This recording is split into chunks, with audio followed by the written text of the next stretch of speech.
It's a Friday edition of PFT OT. We just wrapped up our last PFT Live for a month, but we'll still be around in this context.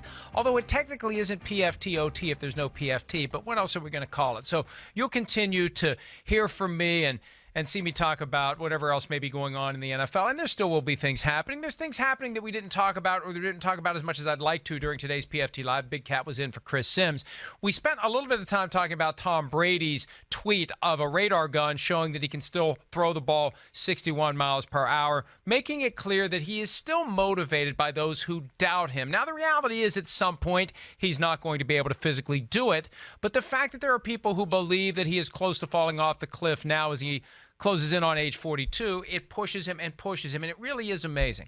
For everything he's accomplished, for everything his team has accomplished, they will seize and he will seize on anything possible to drive that determination to a higher level, to not get complacent, to go back to 0-0, forget about everything they've ever done in the past and keep striving and keep striving. He still says to this day his favorite Super Bowl ring is the next one. Well, at some point he's going to get the last one. There's a chance he's already gotten the last one, but he's not giving up on his quest to get that next one. And that next one is going to be the key one, because that would be number 7. Sims has been saying for about a year now that he thinks Brady wants to get to number 7, one more than Michael Jordan, walk away as the greatest athlete of all time. We'll see if he can walk away. And I think one of the things we're going to be dealing with Tom Brady when he does retire, the possibility that he will be coming back. Because once he retires, he's going to realize, what am I going to do with my time? I'm still good enough to play. I'm just going to go back and play for another year or two, or who knows how long. We don't know how long Aaron Rodgers is going to play in Green Bay, and the Packers aren't thinking of his career from that perspective. They're not looking at windows. That's something that GM Brian Gutekunst recently said. They're taking it year to year, and that can be a little ominous, because that means every year they expect Rodgers to consider how much longer he's going to keep going, and it also makes the Packers consider how much longer they want him to keep going. And maybe they will make that decision at some point that has been made for a significant number of quarterbacks over the years. The team decides to move on before the quarterback wants to go. And it very well could be that we see Aaron Rodgers playing for someone else at some point. There's still a chance we're going to see Tom Brady playing for someone else at some point. But let's not rule that out. We saw Peyton Manning change teams. We saw Brett Favre change teams. We saw Joe Montana back in the 70s, Joe Namath, John Unitas. It's possible that we're going to see Aaron Rodgers finish his career somewhere else. It's possible we're going to see Tom Brady do the same. Mentioned the Colts and Peyton Manning currently have Andrew Luck, and they want to win a Super Bowl with Andrew Luck. They want to win multiple Super Bowls with Andrew Luck, but Jim Irsay can't buy a Super Bowl.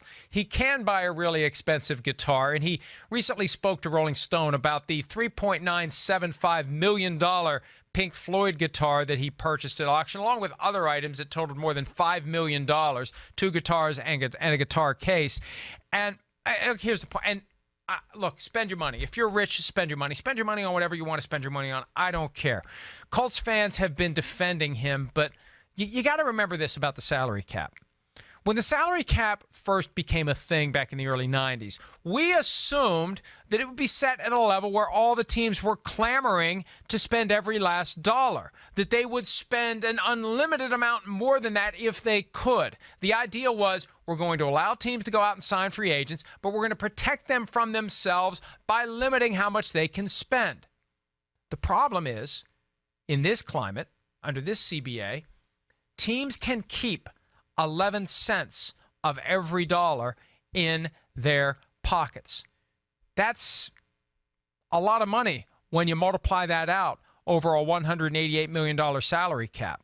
But that's all you have to spend, 89% on a 4-year rolling average. That means that you can retain 11 cents of every single dollar.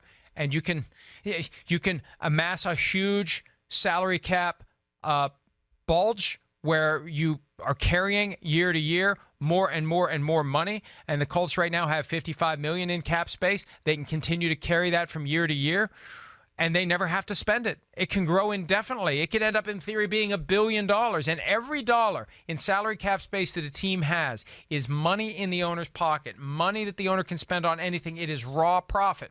So you can go out and buy something like the Pink Floyd guitar if you want to do it. And I understand that most of these guys have enough money that it's apples and oranges, but Some of these teams aren't spending the way they could, the way they should. How much better would they be if they were committed to spending every last dollar? How much more money would the players be getting for their risks, their sacrifices, for their abilities and efforts if teams spent every last dollar? The next CBA needs to do more to force teams to spend more of that money.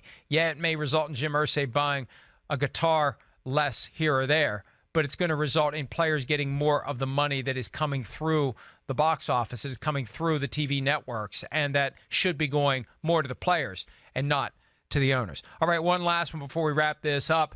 MGM ended up buying the AAFs app for a measly $125,000. The app was arguably the best thing that the AAF had going for it, and it was a fascinating tool. And I still have it on my phone. But during a game, you could see the players move in real time. It was a delay of just milliseconds between where the players were at the game site and how it showed up on your phone. Now, the graphics weren't spectacular. There was some talk that it was going to look better than it ultimately did, and they were doing things to make it even better than it was. But now MGM has that technology, and they could turn around and sell it to the NFL. They could sell it to any league they want to sell it to. They could license it.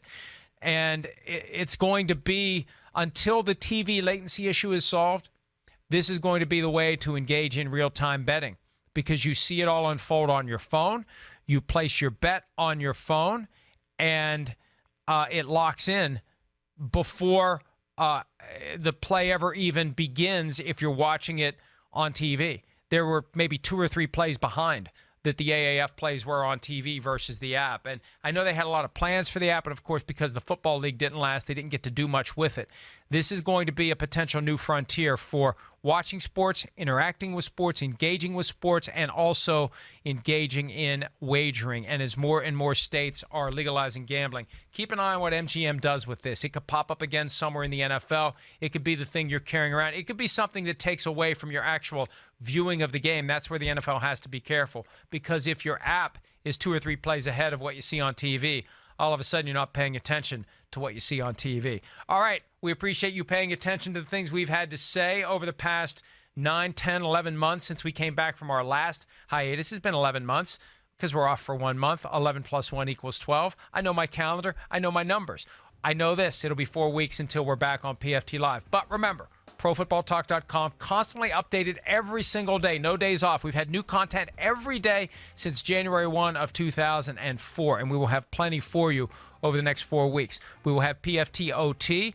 We will have PFT PM, the podcast that I do 2 or 3 times a week. So I will still be around. We will still be providing you everything that you're accustomed to getting by way of NFL news, information, analysis, rumors, etc.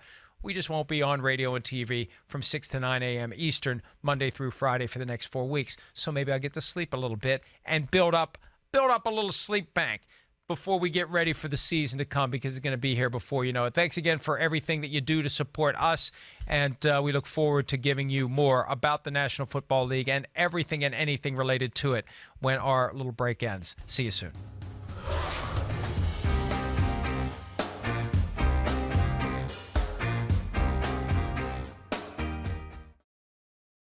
Hi, I'm Mike Tirico, and thanks for watching.